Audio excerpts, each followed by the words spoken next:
O Ciência Suja tem o selo da Rádio Guarda-Chuva. Jornalismo para quem gosta de ouvir.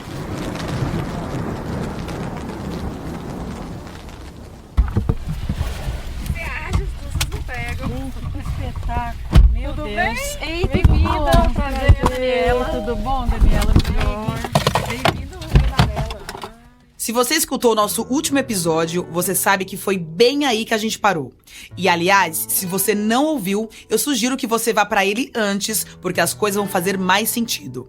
Mas, enfim, a jornalista de ciência Maggie Rodrigues, o Pedro Belo, o nosso Pedrão, e o nosso consultor Daniel Neri estavam subindo a Serra do Gandarela, uma região de Minas, que tem um parque nacional, mas é impactada pela mineração. É ali perto de Belo Horizonte. E os três estavam falando com a Daniela Campolina ali. Não só uma planta, mas que esse ecossistema que chama Campo Rupestre Ferruginoso, que é um conjunto. Tá, beleza. E assim, esse conjunto de plantas, eles são algo assim muito específico, é algo muito singular. A Daniela Campolina é uma bióloga com mestrado e doutorado na área da educação.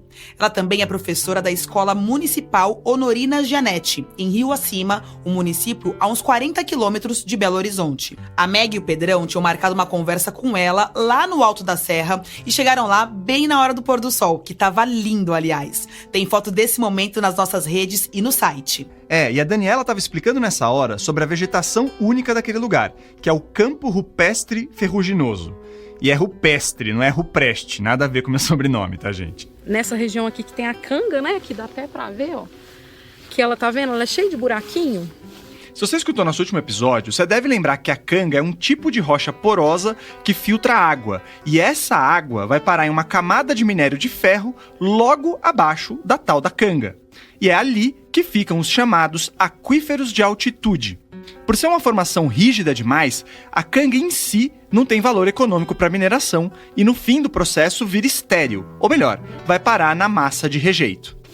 Então ela funciona como se fosse uma esponja. Então a água, aqui está topo de morro, a água da chuva vem, infiltra, né? E o aquífero está aqui embaixo, que é feito de minério de ferro também, né? Então assim, as cangas fazem um serviço ambiental enorme também, né? Tanto é que quando a gente, né, lutou para a criação do Parque Nacional, a nossa luta foi para a preservação da questão do sistema hidrogeológico. A Daniela foi uma das que brigou para transformar a Serra do Gandarela em Parque Nacional, inclusive para evitar que as mineradoras atuassem ali com mais força.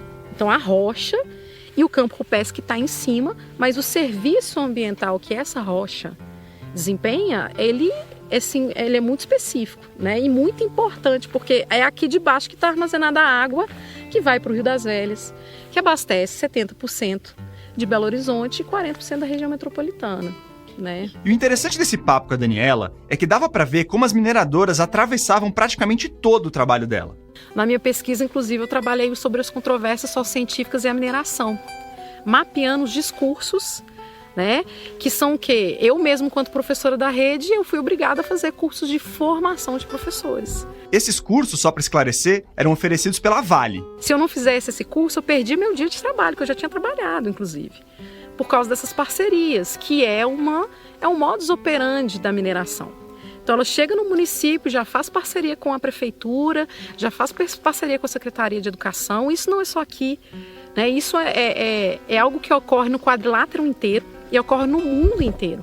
O quadrilátero que ela falou aí é o quadrilátero ferrífero, e que alguns pesquisadores defendem que seja chamado de quadrilátero aquífero ferrífero. Lembra do episódio anterior? Mas o negócio aí é que as mineradoras estão entrando até nas escolas para disseminar a ideia de que elas não impactam o meio ambiente, treinando os professores para repassar informações dessa suposta preservação ambiental para os alunos. Ou seja, junto com um pacote de destruição de sistemas ambientais únicos, veio uma série de medidas fofinhas. #ironia. E aí fazem esses cursos aí e vão nas escolas e falam, porque você tem que economizar para não faltar água. Poxa, aí você vai lá, você explode onde a água entra, você explode onde que tá a água e fala pro menino fechar a torneira para escovar os dentes. É muita hipocrisia, né? Tem uma autora que falava que era o adestramento ambiental, né? Não pise na grama, feche isso, faça aquilo, porque aí você não pensa no sistema. Outra coisa que a Daniela tá sempre denunciando é como a mineração usa a ciência em seus discursos para tentar colar a ideia de que essa atividade é fundamental para a economia, para o desenvolvimento tecnológico e que ainda por cima é sustentável. Passa uma ideia que a ciência e a tecnologia é suficiente para driblar todos os possíveis danos. E isso é mentira. Pode diminuir, minimizar? Há alguns sim, mas não todos. Que tem alguns que são irreparáveis. Isso está acontecendo agora com o tal projeto Apollo da Vale, que a gente mencionou no episódio anterior e que a gente vai falar um pouquinho mais pra frente. Mas se liga no que diz um dos vídeos do projeto, no canal da própria Vale. Redução da área de mata nativa desmatada. Redução do consumo de água em até 95%. Redução da emissão de carbono e a eliminação do uso de barragens. No nosso segundo episódio sobre mineração, a gente vai se aprofundar na ciência suja, que viabiliza empreendimentos que colocam em risco o ecossistema e a população local, e como isso remonta às origens do nosso país e do próprio capitalismo. Eu sou a Carol Marcelino. Eu sou o Theo Ruprecht. E esse é o segundo episódio da 5ª temporada do Ciência Suja, o podcast que mostra que em crimes contra a ciência, as vítimas somos todos nós.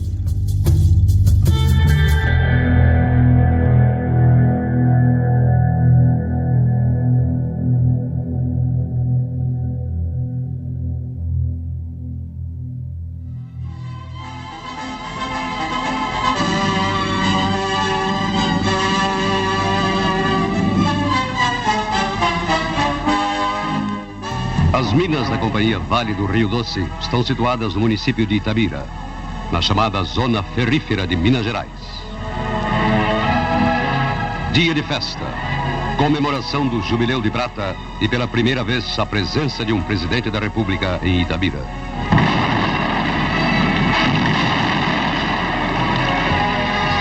O presidente Costa e Silva prestigiou as comemorações em companhia do ministro Costa Cavalcanti, titular da pasta de Minas e Energia. Esse vídeo é de 1967. Era início da ditadura e a Vale do Rio Doce tinha só 25 anos de existência.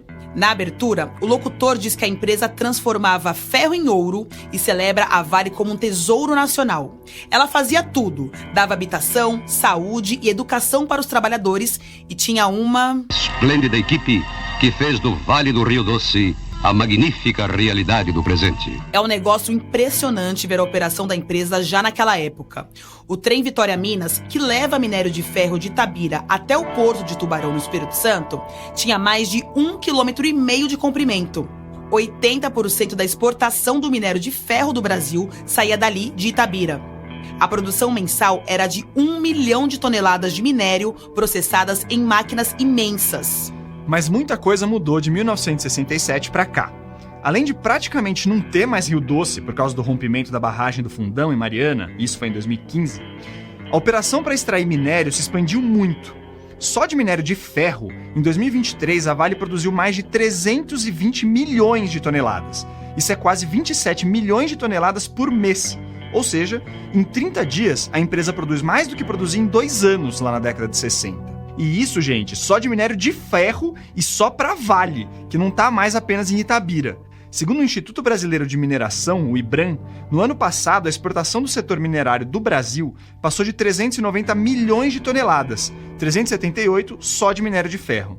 Minério de ferro que, por acaso, é muito mais barato que outros minérios. Em 2023, uma tonelada de minério de ferro valia $120. Para ter uma ideia, a mesma tonelada, só que de alumínio, valia uns $2.200 no ano passado. E a tonelada de cobre, quase $8.500, 70 vezes mais.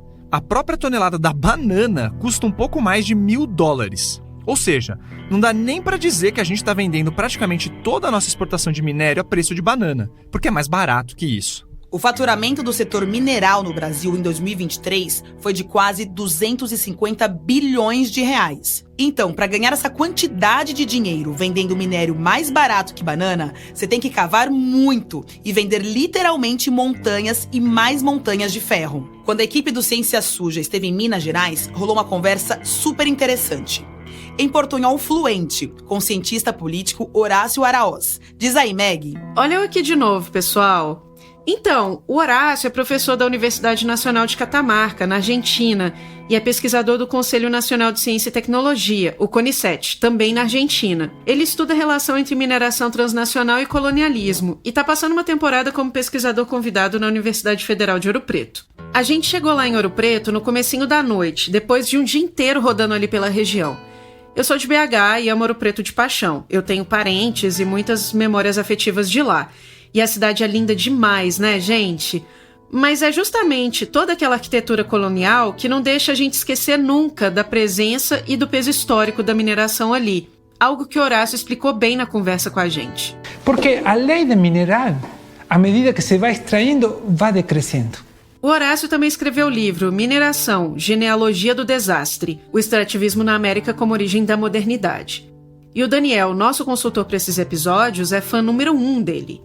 O Horácio, inclusive, integrou a banca de doutorado do Daniel. E aí ele estava explicando para mim e para o Pedrão um pouco do porquê de se vender literalmente montanhas para fazer dinheiro. É decir, a mineração do siglo XVI pegava, vamos a decir como exemplo, ¿no? 2 kilos de prata, y para pegar 2 kilos de prata dejaba 100 kilos de labra, ¿no? de rejeito. Agora, essas proporções, estamos falando de 0,3, 0,4 gramos de ouro por tonelada de montanha. ¿Por quê? Porque a lei de mineral ha decrecido. Antes tínhamos concentrações de prata, de ouro, de cobre, muito mais altas. À medida que se foi extraindo, a beta foi acabando e agora temos minerais disseminados em grande escala. Interessante que Horácio fala que antes, lá pelos séculos 16 e 17, era basicamente chegar numa mina com uma pá, uma picareta e pronto. Não, agora é dinamitar montanhas inteiras, não? Com muita água, com muitos químicos para lavar e para extrair 1 gramo de ouro por tonelada de montanha. No, gramos de ferro por tonelada de montanha. Por isso o problema das barragens e dos rejeitos é cada vez mais grande, porque a destrutividade se consome mais água e mais energia à medida que avança a extração. Horácio está usando o exemplo do ouro, que é talvez o mais simbólico dessa mineração do século XVIII e que ainda existe na região. Mas essa extração em larguíssima escala vale para o ferro também, como a gente está dizendo desde o início do episódio. E ok, a Vale e outras mineradoras também evoluíram muito tecnologicamente. Hoje, você tem tecnologias mais avançadas para extrair um minério mais concentrado de dentro da terra. Só que a primeira coisa é que algumas dessas tecnologias ainda não estão amplamente acessíveis e não podem ser usadas sempre e, às vezes, elas podem gerar mais custos. E você se lembra do que a gente falou no episódio passado, né? Então, para as mineradoras e para qualquer empresa inserida no mercado globalizado, custo é algo que, se puder evitar, é melhor. A outra coisa é que naquela escala de valores que a gente falou, não tem tecnologia que preserve a paisagem de Minas Gerais. Aliás, sobre isso, o Pedrão pode contar um caso da nossa viagem. Pois é, amigos. Durante a nossa semana em Minas, a gente foi para Antônio Pereira. Eu falei disso lá no episódio passado. É um distrito de Ouro Preto fundado pelo bandeirante Antônio Pereira na virada do século XVII para o século XVIII. O Daniel Neri, nosso consultor, levou a gente um tipo de mirante ali, bem de frente para a barragem de Doutor, pertinho da Gruta de Nossa Senhora da Lapa, um ponto turístico de lá que a gente infelizmente não conseguiu visitar porque estava fechado para a hora do almoço. Mas lá do alto dava para ver o distrito praticamente inteiro. E lá ele perguntou pra gente, pra mim e pra Meg, assim, fez um desafio, perguntando se a gente via algo de diferente na paisagem, algo que destoava ali. Eu tinha notado umas montanhas ali que eram um pouco diferentes do restante da paisagem mesmo. Como é que eu vou descrever isso? É como se o relevo acima fosse mais liso, assim. E de repente chega num ponto que tem umas montanhas menores e fica bem acidentado, parecendo umas ondas sonoras, assim, naquele gráfico, sabe? Tem foto disso lá no nosso Instagram, dá pra visualizar um pouco melhor. Não dá a impressão de que foi mexido, que é uma coisa que alguém chegou lá e fez e provocou uma mudança? Então, isso é antrópico. Ah, essas montanhas de ponta fina são antrópicas. Pilha de rejeito da mineração de ouro do século XVIII. Do século XVIII? É. Caramba. Então aqui o ouro é aparente, né? O ouro é no solo, não é mina subterrânea. E aí você tinha que fazer alguma coisa com a terra na hora que o ouro aparecia. E o que você fazia era, bota aqui do lado. Então você tem esse conjunto de empilhamentos de 250, 270 anos atrás, que é resultado da extração de ouro nessa região onde... A gente tem ali um registro bem visível, assim, montanhas grandes mesmo, de como o rejeito de mineração pode alterar uma paisagem. E bom, a mineração ali era praticamente artesanal, né? Não tinha maquinário, não tinha escala industrial ainda. Tinha trabalhadores escravizados manualmente empilhando esses rejeitos ali. Daria para abrir um parênteses aqui para falar só sobre os trabalhadores, os de ontem e os de hoje, o que mudou, o que continua, como era a mineração para os escravizados, como é hoje para os trabalhadores precarizados, para os terceirizados, mas isso provavelmente renderia mais um episódio inteiro, sairia da nossa alçada aqui, então eu vou me conter e focar só na paisagem. Essas pilhas de rejeito antigas, elas praticamente camuflam a barragem de Doutor, que é imensa, assim. Se a gente empilhasse o conteúdo da barragem, provavelmente seria muito maior do que essas montanhas. Na linha do que o Horácio falou, hoje a mineração é muito mais tecnológica, mas precisa de uma escala muito maior para render. Então o impacto atual parece ser muito mais presente na paisagem mesmo. Por mais que a gente não veja ali, a barragem é imensa. Principalmente se a gente levar em conta que tem pessoas ali embaixo vivendo com a barragem na cabeça. Mas também tem outra coisa que a mineração nessa escala está fazendo com a gente. Então, a economia brasileira é profundamente dependente, né, do setor agromineral. E aí é mais dependente hoje do que era 20 anos atrás. Esse pessoal representa mais hoje, de exportação principalmente, do que 20 anos atrás. Então, a reprimarização da economia brasileira é uma realidade. Se você ouviu o nosso último episódio, talvez você se lembre do Maurício Ângelo, que é fundador do Observatório da Mineração, um portal de jornalismo investigativo sobre o setor extrativo no Brasil, especialmente o minerário. O Maurício é também pesquisador do Centro de Desenvolvimento Sustentável da Universidade de Brasília. Né? A gente está mais primário hoje do que décadas atrás, o que é fascinante. Né? A gente, em vez de caminhar para um nível mais alto de tecnologia, de exigências, do ponto de vista do lucro mesmo, né? Do ponto de vista econômico, de mercado, de indústrias de ponta, etc. Não, nós seguimos sendo basicamente o país exportador ainda mais do que éramos em passado recente. O Maurício estava contando pra gente que esse aumento de escala absurdo é o que explica por que empresas como a Vale continuam lucrando demais, mesmo depois do desastre de Brumadinho. O valor dessas empresas cai depois de um desastre, claro, mas ele se recupera até que rapidinho. E assim, isso não é de hoje e nem de longe. Olha o Horácio de novo aí. E agora mesmo no século XXI temos paisaje socioecológico muito parecido a lo que era a América Latina colonial no século XVI. Grandes zonas de mina e grandes zonas de plantation, não? Horácio explicou que a América Latina foi central na estruturação do sistema capitalista, que tem origem na exploração das colônias. E a mineração foi protagonista nesse processo. A prata era, naquela época, o que o dólar é hoje. Potosí e Ouro Preto aparecem assim como as grandes veias abertas, não, que falava Eduardo Galeano, não, que permitiu a estruturação desse mercado mundial. A diferença é que lá atrás essa exploração estava na mão das coroas portuguesa e espanhola, né? E hoje está na mão de grandes conglomerados financeiros. Mas a lógica de diminuir custos e aumentar as receitas é a mesma.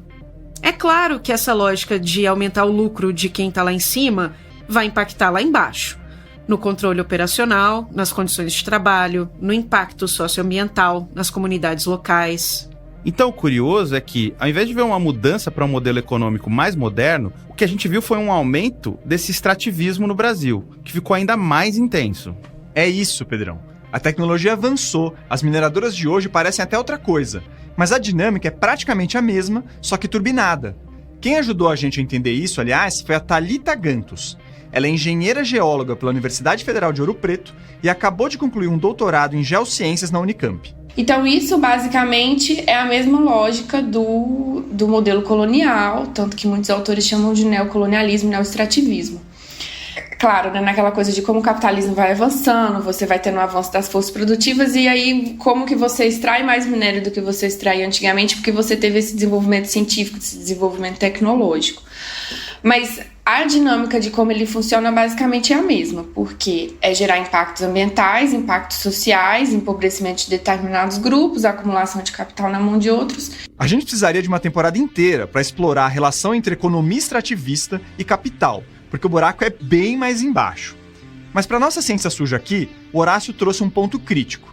A ciencia moderna es pensada como un dispositivo de poder, de conocimiento para la conquista y la dominación. El conocimiento estaba explícitamente ligado a la exploração do mundo. A gente teve uma temporada sobre colonialismo na ciência que aborda isso. E quem ouve o Ciência Suja sabe que ninguém aqui quer implodir o método científico. Mas segue o raciocínio do Horácio. A gran revolución cartesiana es cosificar a Terra. No, es pura naturaleza, ¿no? A idea de naturaleza como algo objeto, como pura cosa, como algo exterior a lo humano. La estructuración del antropocentrismo, de que lo humano es algo que está por acima da natureza, es lo exterior da natureza y que está para dominar a natureza. Eso es fundacional del régimen moderno. Talvez você já esteja vendo onde a gente quer chegar, né? Mas eu vou deixar mais claro. No desenvolvimento da ciência e da tecnologia ligadas à mineração, essa separação entre humano e natureza fica clara e vem naquela visão de extrair tudo o que der mesmo. Nós humanos, ou humanos ricos e brancos, né, ficamos aqui com o uso da ciência para aumentar a extração de recursos e o lucro. E a natureza ali, do lado dela, que se vire. Se der errado, a ciência conserta. Será mesmo? Pelo que a gente entendeu da apuração para esse episódio, a ciência passa longe de ser uma panaceia para os problemas gerados pela mineração. Até porque, normalmente, os geólogos não são formados para pensar em soluções para os problemas que essa atividade causa. Bom, a Thalita fez engenharia geológica e conhece o universo da formação de geólogos por dentro. Ela contou que desde a graduação, no trabalho de conclusão de curso, você é encorajado a seguir essa lógica da extração. Na verdade, até antes. Então você vê que tem todo uma dinâmica que vai levando esses alunos desde a iniciação para esses projetos extrativistas. Aquilo ali é visto como a única possibilidade de trabalho deles. Então você vai formando pessoas que entram num curso que elas não sabem o que é geologia, a gente não aprende na escola, o que um geólogo faz. Então você entra ali 100% cru e você sai moldado para aquele modelo extrativista e você acha que aquilo ali é o único lugar que vai te empregar, é a única possibilidade de trabalho e é a única possibilidade de pensar, sabe? Como se a geologia ela não pudesse pensar sobre a paisagem de uma forma que ela atenda aos interesses da sociedade e não aos interesses do capital. Deve ser difícil escapar dessa lógica quando todos os caminhos apontam numa única direção. E não foi só a Thalita que contou isso pra gente, não.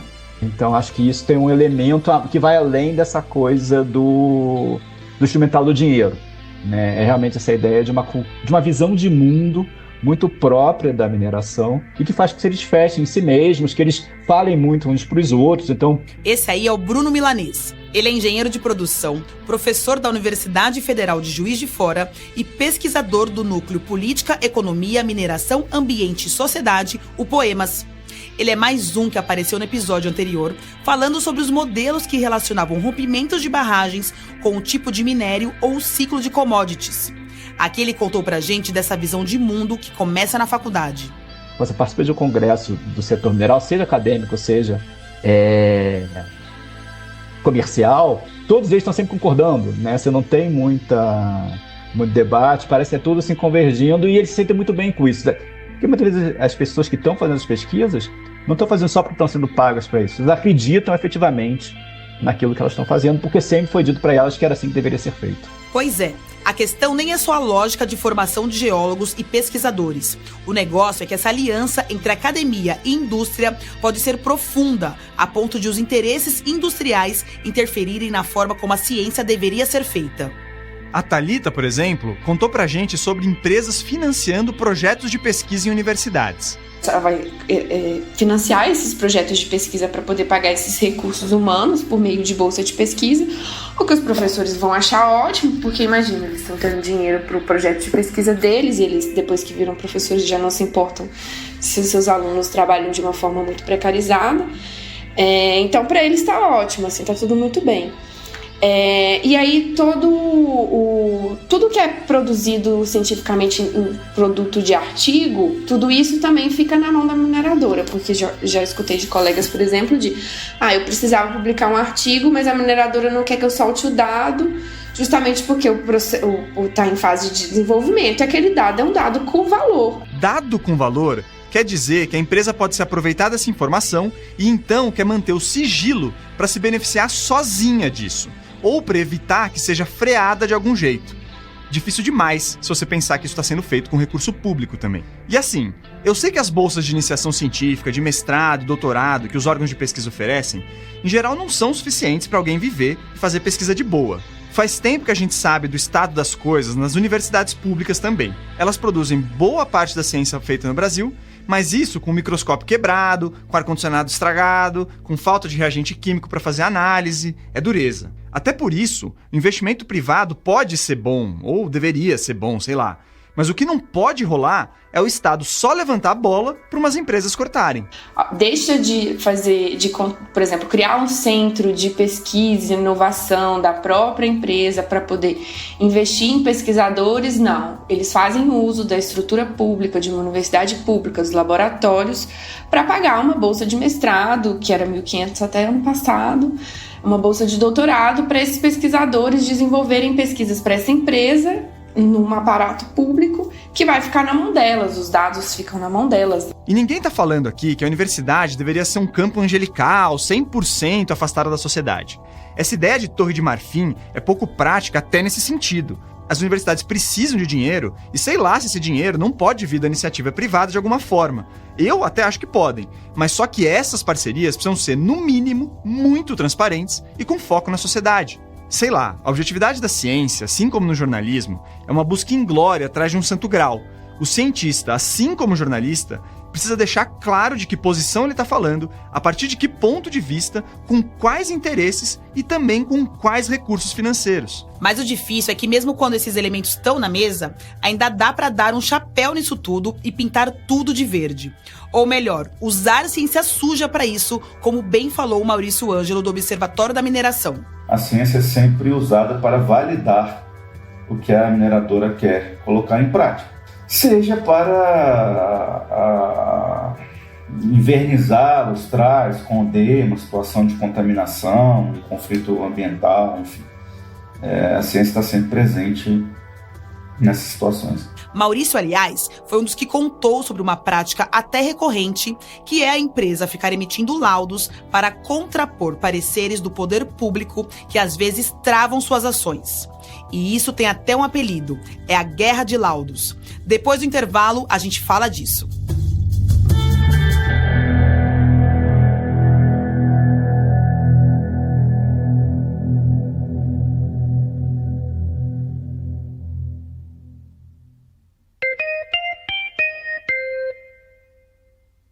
Oi, aqui é a Bárbara Rubira. E eu tô aqui pra te convidar pra ouvir o episódio Na Fogueira, do Rádio Novelo Apresenta. Na primeira história, a Ana Pinho leva a gente pro fogo da Inquisição. E mostra que, às vezes, ele era menos assustador do que a realidade das mulheres no Brasil. No segundo ato, a Ana Paula Rocha faz um mergulho no próprio passado para tentar conhecer um outro lado do pai dela, um brigadista voluntário na Chapada Diamantina.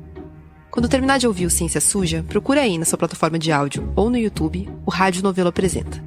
Toda quinta-feira tem episódio novo, com histórias que você nem sabia que precisava ouvir.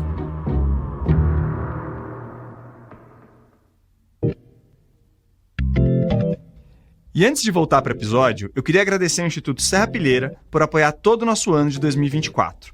O Serra Pilheira fomenta a ciência e a divulgação científica e no site deles você consegue encontrar outras iniciativas excelentes. Vale a pena dar uma olhada. O nosso podcast também tem um financiamento coletivo para manter a operação rodando. Quem puder contribuir é só acessar o nosso site, o cienciasuja.com.br e ver nossas opções. O Ciência Suja também faz parte da Rádio Guarda-Chuva, um conjunto de podcasts independentes de jornalismo. E hoje eu queria falar do Pauta Pública. Toda sexta, a Andréa Dipp e a Clarissa Levi trazem entrevistas com jornalistas sobre reportagens de destaque que ajudam a explicar o Brasil. Não é fácil entender a nossa baguncinha aqui, mas elas ajudam muito nisso. Super vale a pena. Antes do intervalo, a gente estava falando da tal guerra de laudos. Então, a ideia é usar pareceres supostamente técnicos para manipular dados e a discussão pública. Tipo assim, imagina que você vive numa área afetada por mineração e um dia percebe uma mudança na água que você usa. A cor e o cheiro estão diferentes. Aí você fala com os vizinhos e vocês acionam o poder público para investigar. Aí, a justiça pede para um pesquisador independente ir lá olhar o que aconteceu e fazer um laudo falando da qualidade da água. Beleza, tudo certo até agora. Aí vamos supor que o laudo conclui que a água não tá boa para beber mesmo, que tem que fazer alguma coisa. Só que a mineradora não gosta disso, então ela paga outro pesquisador ou outra empresa para fazer outro laudo. Aí esses pesquisadores contratados pela empresa concluem que a água dá para usar sim. Mas não é que esses técnicos falam que a água tá boa para beber. O que eles fazem é dizer que ela tá boa para receber tratamento e depois ser consumida. Então ali na objetividade purista deles, tá certo. Só que você e seus vizinhos buscam água direto da bica porque a sua comunidade não tem acesso à água tratada. Então vocês ficam na mão, porque esse laudo diz que a água tá boa para tratar e com isso ele trava ou ao menos posterga decisões que obriguem a empresa a agir. Ora, o Estado que trate a água direito. Se não tem saneamento, a culpa é do Estado, não da empresa. Entendeu? Pra falar a verdade, esse papo de água, quem trouxe pra gente foi o Clemens Laschewski, lembra dele? É aquele professor alemão, especialista em conflitos ambientais e pesquisador do Instituto de Geociências do FMG, que estava no episódio passado. Né? Porque nós temos água tratada da torneira. Né? Mas para aqueles que não têm acesso a um sistema de saneamento e usam essa água in natura para beber, para tomar banho, povos indígenas, né? E quilombolas, por exemplo, né? Para eles, né, uma mudança da água pode ser muito grave, né? Os peixes morrem, né? Tudo isso acontece, né? Vai ter doença na pele e tudo isso não vale para, né, o sistema oficial que acredita na ciência. O caso que a gente trouxe ali é hipotético, mas o Clemens diz que isso acontece. E o trágico é que as famílias precisam consumir a água, e aí começam a passar mal, só que isso não serve para motivar ações práticas, porque tem laudo tergiversando ou jogando a responsabilidade para o Estado. Afinal, a água tá boa para tratar, né?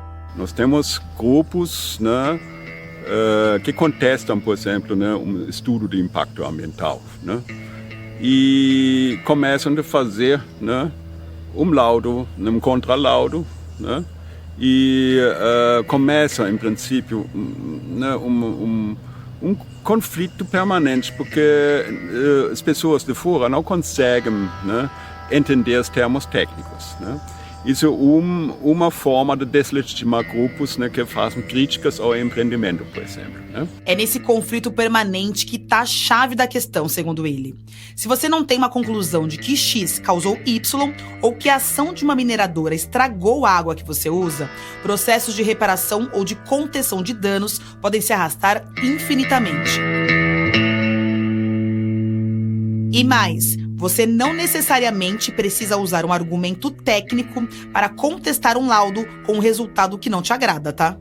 Então, até hoje a gente teve muito pouco, praticamente nenhum, vamos dizer assim, contestação, para além de uma contestação, eu vou falar jurídica no sentido de advogado que responde e não equipe técnica, né? Esse é o Flávio do Carmo, um biólogo que tem doutorado em conservação e manejo da vida silvestre pela UFMG. Ele entende muito de licenciamento e gestão ambiental e faz parte do Instituto Prístino, que trabalha com o Ministério Público de Minas, fazendo exatamente laudos ambientais independentes. O Flávio falou que muitas vezes os técnicos, entre aspas, das empresas, não debatem aspectos científicos. Eles enviesam o papo. Enviesar no sentido que, em vez da questão ser técnica, porque o Prístino vai discutir questões técnicas, o técnico ele começa a ampliar seu leque de raciocínio, chamando normas legais. Ou seja, chega um povo engravatado e fala que tal norma permite que isso seja feito, ou que por essa norma, esse dano que você está vendo não pode ser chamado de dano. E discutir normas não é um problema em si, só que o debate não tem nada de científico, e ainda assim ele se infiltra nesse campo técnico. E na verdade, Carol, é até pior, porque com o tempo, as normas ambientais podem ser mexidas para perderem os dentes. Um exemplo prático. Com alguns jeitinhos, você consegue encaixar um mega empreendimento minerário na categoria de menos poluidor. E aí, você entra numa fila de licenciamento ambiental simplificado, que nem exige grandes avaliações de impacto ambiental. Como esse tema é meio complicado, a gente pediu para o nosso consultor Daniel gravar um WhatsApp para a gente sobre isso. Então, o licenciamento normal para empreendimentos de grande potencial poluidor e grande dano potencial associado é o chamado licenciamento trifásico, que são as fases da licença prévia, onde os primeiros estudos de viabilidade são analisados e tal. Se esses estudos são aprovados, então são entregues outros estudos para o empreendimento obter a licença de instalação e só depois vem a licença de operação. Só que em 2016, logo depois da tragédia de Mariana, com a desculpa de que precisava melhorar o licenciamento, o governador, à época, o Fernando Pimentel, criou uma superintendência especial chamada Superintendência de Projetos Prioritários, a SUPRE. Ali, gente, praticamente todos os projetos, independentemente do porte, do potencial poluidor, do dano potencial associado, era tudo aprovado numa licença simplificada, que ganhou o nome de licença ambiental concomitante. Adivinhem qual projeto teve a sua classe rebaixada de 6, que era maior, para a classe 4, e ganhou licença simplificada? O projeto de ampliação da mina de Córrego do Feijão em Brumadinho. Pouco mais depois de um mês, cerca de 40 dias depois dessa aprovação, veio o massacre que todos conhecemos, com os 270 mortos pela lama da barragem que rompeu. Engraçado isso ter surgido em Minas depois de Mariana, né, Meg? Pois é, Theo. Na nossa entrevista com o Flávio Carmo, ele disse um negócio que resume bastante bem essa questão. Se você já tem uma premissa pronta que todo empreendimento é viável, para que você vai ter todo o processo de análise de impacto ambiental?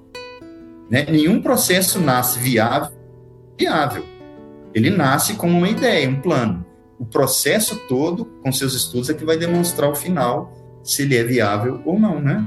Evasivas jurídicas podem gerar até legislações mais relaxadas, mesmo com laudos técnicos ou a realidade apontando no sentido oposto. Mas além da guerra dos laudos, tem um conceito que o professor Clemens chamou de sistema perito de deslegitimação.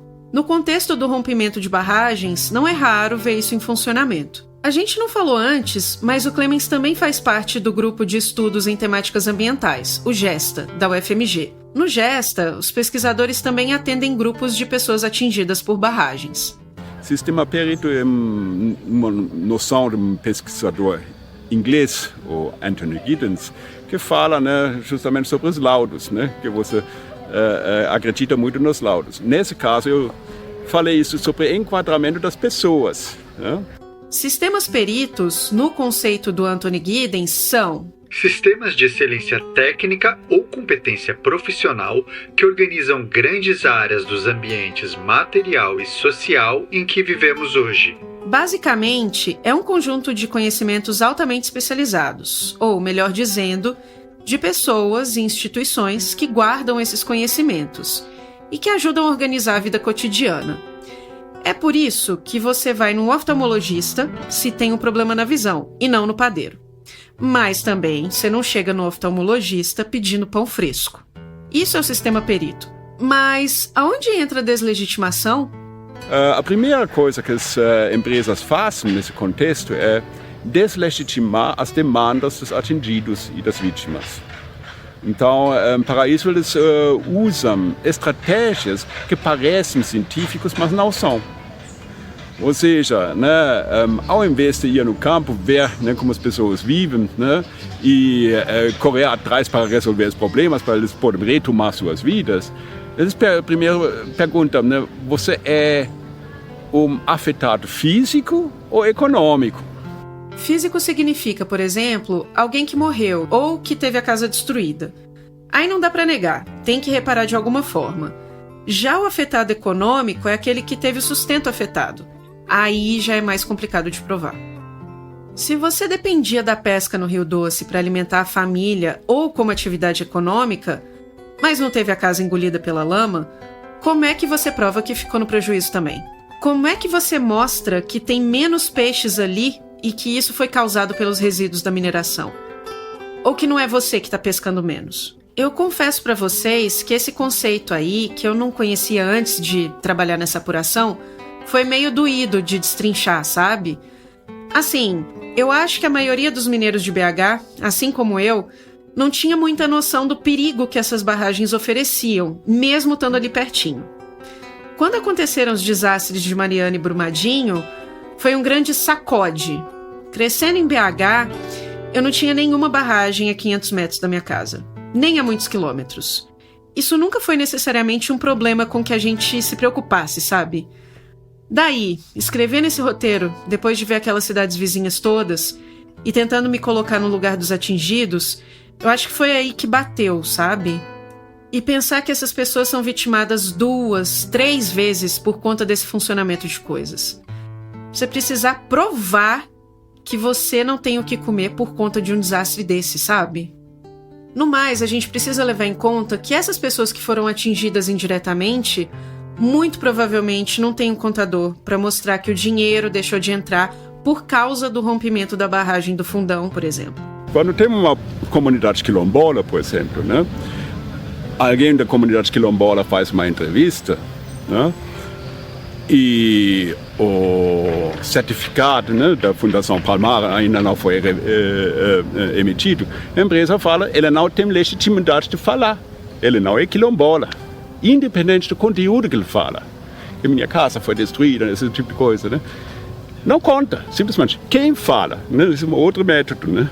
Basicamente, você pode nascer quilombola, viver como quilombola, ocupar terreno historicamente quilombola. Mas sem o certificado da Fundação Palmares, você não pode pedir a reparação como quilombola, porque não tem legitimidade para falar como quilombola. E esse é só um caso. Nós tínhamos uma coisa mais absurda ainda. Tinha uma mulher grávida que foi levada pela lama lá em Paracatu. Ela nadava nessa lama, conseguiu sair, perdeu o neném. E a empresa exigiu um laudo que realmente esse evento, né, contribui para o aborto. E isso mostra essa crueldade desse pensamento, né, que fala, nós precisamos uma prova científica para comprovar isso. Muito grave, né? E o sistema perito de deslegitimação serve para desqualificar as demandas de pessoas atingidas por desastres ambientais, mas não só. E esse sistema se aplica até nas universidades, entre grupos de pesquisa. Ah, é? Sim, né? Isso é assim, né, que ele é antropólogo, ele não entende da água. Engenheiro fala, assim vai, né? Engenheiro tem os dados corretos, né? Antropólogo é fantástico uma profissão, né? Mas, nesse caso, né, os dados exatos são aqueles dos engenheiros, né?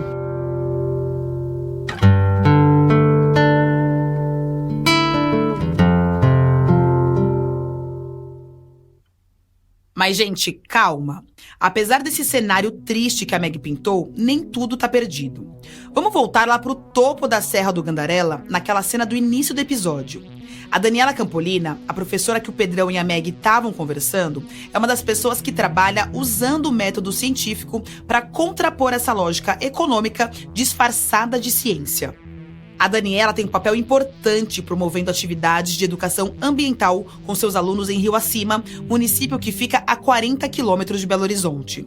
A mineração é a principal atividade econômica por lá. E ela também é uma das coordenadoras do Grupo de Pesquisa, Educação, Mineração e Território, o EduMIT, ligado ao Instituto de Geociências da UFMG, onde o Clemens trabalha. Uma das linhas de pesquisa do EduMIT é justamente a educação ambiental, trabalhando com professores e alunos dos ensinos básico e médio para abrir os processos da mineração para eles. A proposta do EduMIT é essa formação e criando estrutura. E não só assim, no sentido de que nós vamos chegar e vamos levar uma informação, mas a gente construir isso junto com as comunidades. Isso é um princípio nosso, que é o princípio da ciência cidadã. Um dos projetos do EduMIT é o Que Lama é Essa? E ele parte de uma ideia interessante, a de que as próprias pessoas afetadas pela mineração podem ajudar pesquisadores a analisar a lama que chegou na casa delas. O projeto é resultado de uma demanda de moradores de municípios próximos ao Rio das Velhas, que é um dos principais da Grande BH. Esse rio transbordou com as enchentes que castigaram Minas Gerais em janeiro e fevereiro de 2022. Quase 140 cidades ficaram em estado de alerta naquela época. Mas a lama que chegou na casa das pessoas dessa vez era diferente da de enchentes anteriores. Ela era oleosa, ela tinha um cheiro forte. Com a chuva intensa, muito provavelmente, ela tinha transbordado de barragens que ficam na bacia do Rio das Velhas, aquela bem importante que abastece Belo Horizonte e região. Não é lama de fundo de rio, porque ela brilha, porque ela é densa, por causa disso, nananã. E assim, a gente não sabe, e aí, que lama é essa? Então isso foi uma demanda, na verdade, da comunidade que chegou até nós. Na época das enchentes, pesquisadores ligados ao Edumite fizeram a análise da qualidade da água nas bacias dos rios Paraopeba e das Velhas, pertinho dos municípios como Brumadinho, Macacos, Nova Lima e Rio Acima, todos ali nos arredores de Belo Horizonte. A análise mostrou níveis de arsênio, ferro, manganês e chumbo acima dos valores máximos permitidos por regulações estaduais e federais. Mas ok, seguindo aquela linha de objetividade extrema, será que essa contaminação foi causada pela lama que transbordou das barragens ou não? Teria jeito de comprovar isso? Então, o que os moradores fizeram foi coletar e enviar amostras de lama em si para os pesquisadores do Edumite. E aqui eu tenho uma má notícia. Como o pessoal do Edumite foi se estruturando aos poucos, essas análises ainda estão em curso. Mas se elas apontarem que a lama tem materiais parecidos com o da água contaminada, surge uma evidência forte do que causou o quê? Então, o projeto vem ajudando a defender a população e a ensinar essa mesma população a se defender usando a ciência. Tanto que o Edumite tem ensinado a população local a coletar materiais com segurança e a observar certas mudanças no ecossistema. Quando ele começa a observar e compreender a importância da serra, ele começa a olhar diferente, o olhar dele muda, né? Então, iniciativas como essa ajudam a melhorar a qualidade da fiscalização da própria comunidade e a combater melhor argumentos questionáveis que evitam, por exemplo, reparações. E essa história que a Dani contou lembrou a gente de uma reportagem da Agência Pública do final de fevereiro de 2024. Nela, o repórter Gabriel Gama narra a história de alunos de uma escola em uma comunidade de Jaboatão dos Guararapes, na região metropolitana do Recife. E eles aprenderam medidas preventivas contra enchentes e conseguiram orientar seus vizinhos em um momento de chuva forte. Isso em uma área sujeita a alagamentos e deslizamentos. Esses alunos ajudaram a salvar vidas, coisa que a educação ambiental também pode fazer, e é bem diferente de patrocinar aulas educativas para dizer que a mineração é uma prática responsável ou que tem que economizar água no banho, enquanto as próprias mineradoras acabam com os aquíferos. E já que a gente está falando de educação ambiental, talvez não exista ninguém melhor do que o próprio meio ambiente para nos ensinar algumas lições valiosas. Então, aqui nessa região, a água está preservada na jazida de minério de ferro, que é o aquífero. Né? Eles falam formação Cauê, que é essa formação do minério de ferro na nossa região, e falam aquífero Cauê. É a mesma coisa, no fundo é a mesma coisa. Essa voz que você escutou é a do Gustavo Gazinelli, um jornalista ambientalista e um personagem que a Meg e o Pedrão conviveram lá em Minas. Ele estava lá em cima da Serra do Gandarela, no momento da entrevista com a Daniela Campolina. O que ele está falando aí é sobre a importância de se preservar, conhecer e estudar as estruturas de cangas que filtram a água da chuva que forma aquíferos nas rochas de minério de ferro. Então isso é um fenômeno, esse do aquífero guardado em regiões montanas, é um fenômeno importantíssimo que a gente tem que preservar para o futuro da humanidade. A gente não sabe que tipo de lições científicas, por exemplo, que a sociedade futura, com mais escassez de água, mais problemas climáticos, que ela vai tirar de um tipo de interação ambiental no subsolo, vamos dizer assim, né? Para preservar esses e outros elementos do ecossistema, a gente tem que começar exigindo melhores estruturas das mineradoras. É possível fazer uma mineração sustentável? Por essência, não, porque os minérios uma hora acabam. Mas ok, dá para pensar numa mineração mais responsável, então? Aí, opa, se dá, e a gente logo vai tocar nisso. Só que não é isso que parece estar acontecendo. Lembra de todas aquelas alegações no vídeo da Vale sobre o projeto Apollo? Redução da área de mata nativa desmatada. Redução do consumo de água em até 95%. Redução da emissão de carbono e a eliminação do uso de barragens. O Apollo é um projeto da Vale que está emperrado desde 2009 por causa principalmente dos impactos ambientais na sua versão original. No final de 2023, a empresa protocolou um novo estudo de impacto ambiental, mas ainda assim ele prevê o desmatamento e uso de 13 quilômetros quadrados, área maior que a região central de BH, que tem 10. E isso na borda do Parque Nacional do Gandarela, que já é cercado de minas de vários tamanhos por todos os lados. A empresa até promete compensar a área desmatada, mas a gente sabe que preservar um ecossistema é mais complicado do que só trocar ele de lugar. E agora, enquanto a gente finaliza esse episódio aqui, no final de maio de 2024, a Vale está realizando audiências públicas com as comunidades de Santa Bárbara e Caeté, ali na região prevista para o projeto. E a Dani Campolina e o Daniel Neri estão lá participando e fazendo o que eles sempre fazem, que é pressão social e pedidos de responsabilização e regulamentação.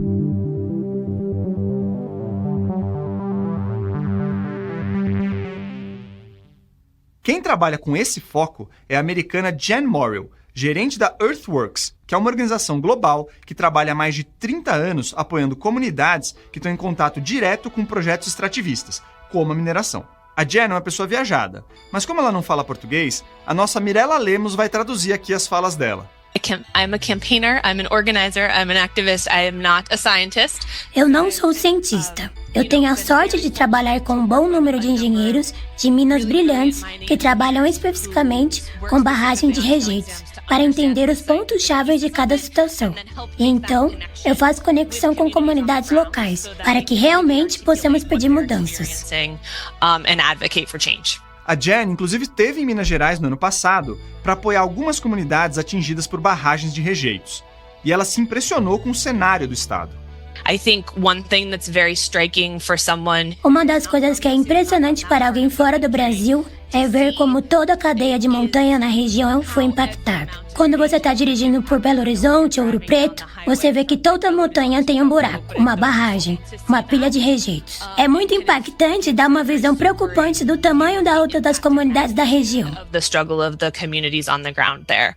Uma coisa interessante que a Earthworks fez foi um guia com diretrizes para a gestão responsável de barragens de rejeitos. Chama Safety First, ou Segurança em Primeiro Lugar. E ele parte de uma premissa básica, e que acho que ninguém discordaria, ou pelo menos não publicamente, que é que a segurança de quem está do lado das barragens é prioritária. O documento tem o apoio de mais de 150 ONGs e especialistas, e é importante dizer que ele traz pontos que não são utópicos. Tudo que tá ali já foi implementado em algum canto do mundo.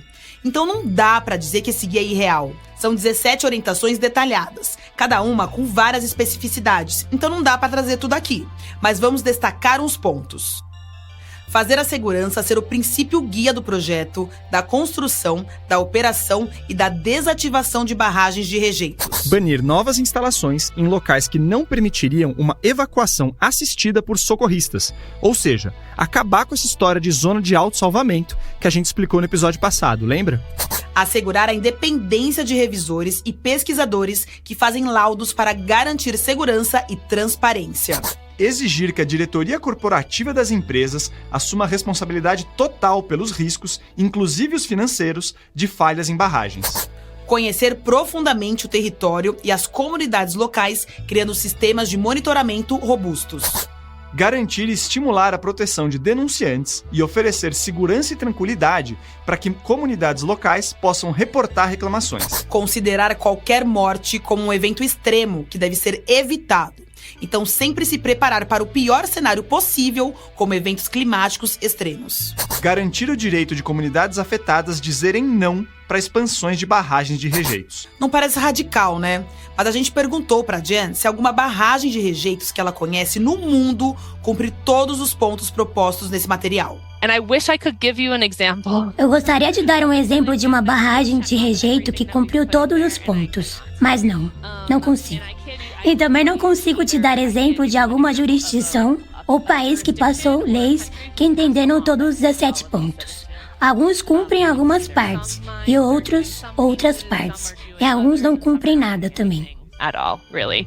A Jen falou que é muito triste que as mineradoras não estejam se movendo com a velocidade devida para garantir a segurança de todo mundo. E também que regulamentações não sejam endurecidas e principalmente seguidas. Até porque ela falou que, pelo menos no papel, não é que o Brasil tem uma legislação especialmente precária. Ela tá longe de ser boa e tá sob risco, mas ainda assim teriam países com normas muito mais generosas com as mineradoras. I think another really interesting piece. Uma coisa interessante que vejo em Minas Gerais, e não em outros lugares, é que você teria instituições independentes fazendo inspeções mensais em barragens de rejeito e o reportando para o promotor público, não para as mineradoras. Mas há sempre uma diferença entre o que está escrito e o que efetivamente acontece na realidade. In law and what actually happens on the ground. E aí ela arremata.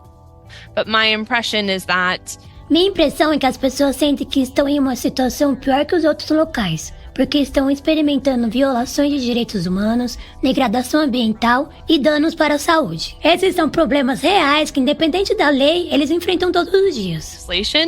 people are still having to face every single day. So Um adendo importante aqui para arrematar. A gente falou com a Earthworks, mas não são só ONGs que estão preocupadas em sugerir boas práticas para mineração. Olha o Flávio Carmo aí. A gente tem várias publicações internacionais que são chamadas de princípios, diretrizes e boas práticas para o licenciamento ambiental. E quem apoia essas boas práticas não é comunista, para pegar um termo que o povo ultraliberal usa para desqualificar qualquer debate do tipo. E olha que interessante, quem patrocina essas diretrizes, boas práticas, e eu estou falando especificamente para o licenciamento de empreendimento de mineração, é justamente quem financia, o Banco Mundial. Não é não é um instituto ambiental, não é uma ONG, né? É justamente quem tem o dinheiro, quem tem o capital. Ó, se você quer que eu invista em você, siga essas diretrizes. Até o Banco Mundial está, entre aspas, do lado do meio ambiente nessa, e defendendo práticas menos danosas do que as feitas atualmente pelas mineradoras. Então a gente precisa sim melhorar a regulamentação, mas a gente precisa fazer também com que essa regulamentação seja cumprida sem dribles como aqueles da guerra de laudos e do sistema perito de deslegitimação. E para isso, a gente vai precisar de uma ciência independente das mineradoras e em conexão com as comunidades.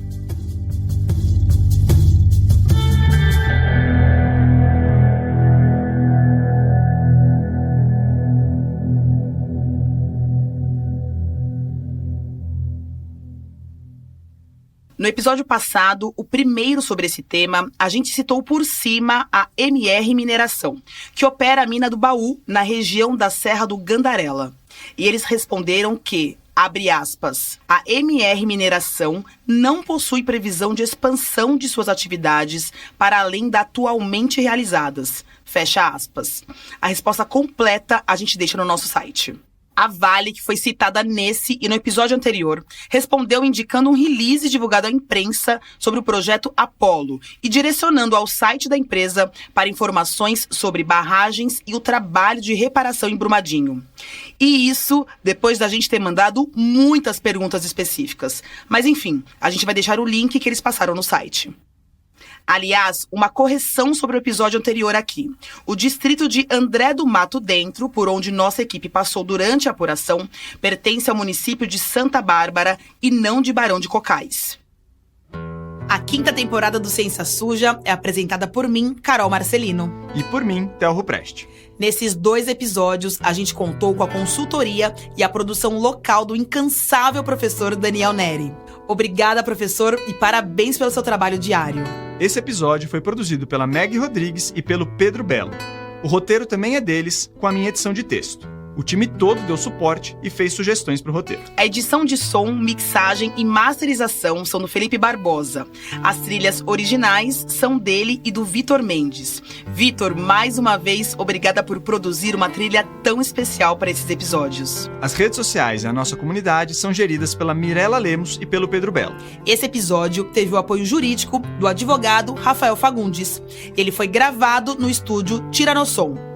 Nesse episódio, nós usamos trechos do documentário Um Quarto de Século Transformando Ferro em Ouro, da Agência Nacional, e de um vídeo sobre o projeto Apollo, que pode ser encontrado no site da Vale. As artes das capas e o projeto gráfico do Ciência Suja são da Mayla Tanferri e do Guilherme Henrique. O nosso site foi desenvolvido pelo estúdio Barbatana. Nele ou no seu tocador favorito no YouTube, você encontra todos os episódios do Ciência Suja. Siga a gente nas redes sociais. O Ciência Suja tá no Instagram, Twitter, Facebook e TikTok. Daqui 2 semanas tem episódio novo. O assunto vai ser outro, mas é outra pedrada. Até lá!